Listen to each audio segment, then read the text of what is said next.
Alright guys, welcome to another video, and here I'm doing something different, a little discussion video, but I've come to a conclusion. Naruto at the highest level of meta play isn't actually fun, and I'll explain why. So at the highest level of meta play, it's basically a sweat fest. In first to 5 tournaments where there's no rules, people are picking the most broken and the most balanced stuff to win, basically, which makes sense because there's no rules.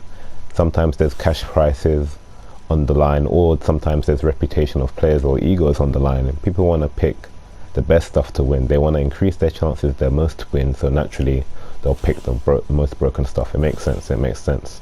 But the problem is that the game is too unbalanced, so kind of like the most broken stuff is too overpowered. So for example, Hashirama's jutsu is a classic example, and it has two phases to it. The first phase where it's active and in front of you, so you can't double dash that, nothing. Like the most you can do is do a jutsu when it's one shuriken, but when it comes to multiple, you can't counter it anymore. That's just it. You kind of have to dodge it or take it if your opponent approaches you at the same time. So first it's active, then it tracks as well. So this is one of the best defensive jutsus in the game, out there with, you know, Pains, Nagato's, what's some other defensive jutsus? Let's say Sasuke's Fireball, but you can use that both aggressively and defensively. The same with Hashirama's Shuriken, Shadow-Clone Jutsu, but it's more used defensively, to be honest, to keep people out, and then you can switch back to it and do it again. So, you know, yeah, so there's stuff like that. And you know, obviously with mashing, it's become more prominent in the community because it's you're so plus when you mash, especially with Hashirama. So for example, if you block his air hit on guard, you're plus. So you see how he just drops straight back down. So if you get hit by that air hit, you're suffering from block stun and you're button locked as well, because that's how they programmed Hashirama. Like, it's very hard for you to move after firming that air hit. So even if you just get scraped by it, you're still suffering from the block stun, you know? So you'll get hit, boom. So this will happen in top level play. You'll get hit, you have to firm this guard pressure. Because of the guard stun, yeah, they can cancel it and firm again. So during all this, you might as well put your controller down because you can't move. So you have to sub, which in some cases, because it's online, online and offline is very different. You can sub, yeah, and in online, depending on the character, for example Hashirama, you'll still be suffering from block stun, or in the worst cases you'll sub and be button locked. So that means you can't move, you can't block, so your opponent can do that, dash you again and continue on the combo, and you can't do anything. And that's what will happen in a lot of cases in online PMs, whether you're playing meta or tournaments where meta or / no rules is allowed.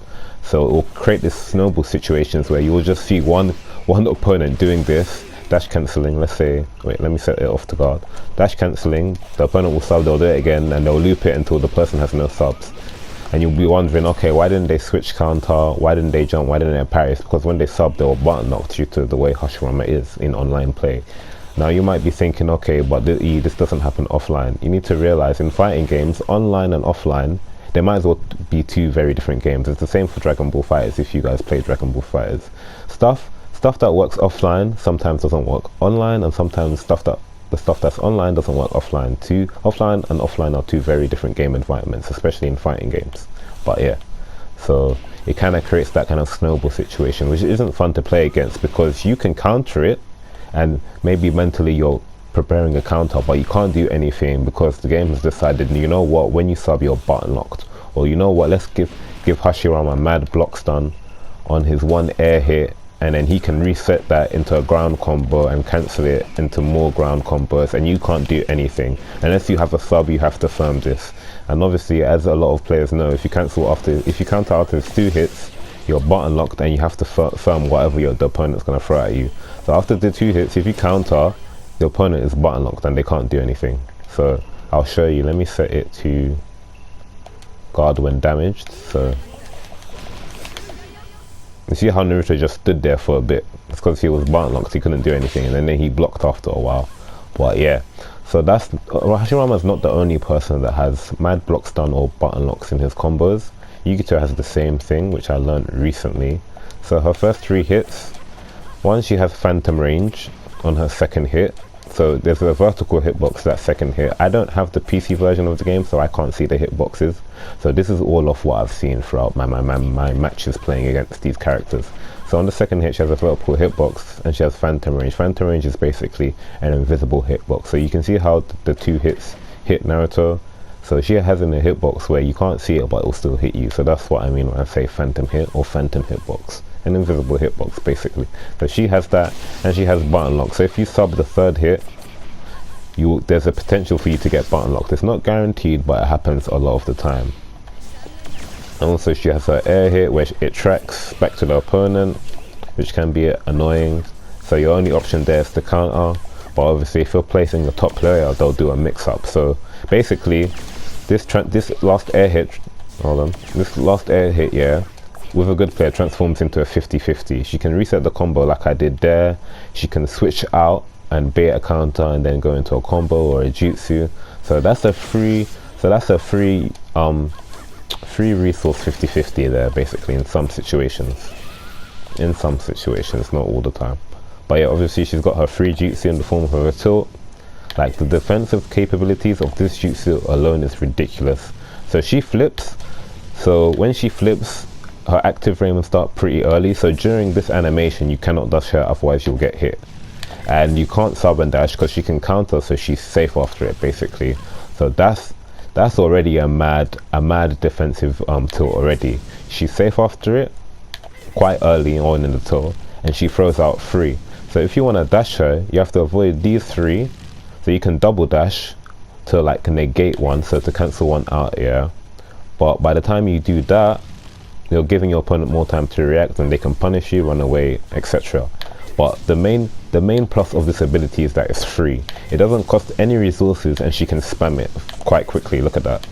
So I can throw out 3 on the field before they've even expired, which creates so many defensive options. Plus, even if you get hit and sub, I can counter you. So I can't show it now because I don't have an active player with me, but yeah. So that's why Yugito is used in meta. Her tilt and her fast mash. And you know, she has that as well. So boom, if you block, so with Yugito, if you block in the neutral, your guard's getting broken. If I pick the right character, your guard's getting broken, guaranteed. You can't do anything about that. Plus I've got potential button locks on my hits. Nah, you're not doing anything. That's it. So that's a meta thing. And Pain is the same as well. His first 3 hits have the potential to button lock, obviously, and you can't dash him during these first 4 hits because they're very active. And if you sub during his second hit, you can sub in the same place. So let me see if I can activate it and showcase it to you guys.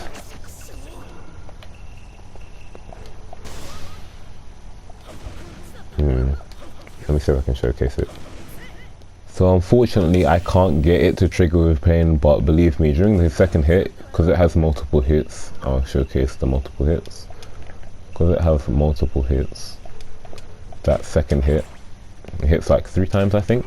Yeah, sounds like 3 times. You can end up subbing in the same place in certain situations, so you're kind of getting punished for subbing in that situation, but it's not consistent. So combining all these factors, plus you've got awakenings, and you know how a lot of awakenings are overpowered with Madara, Danzo.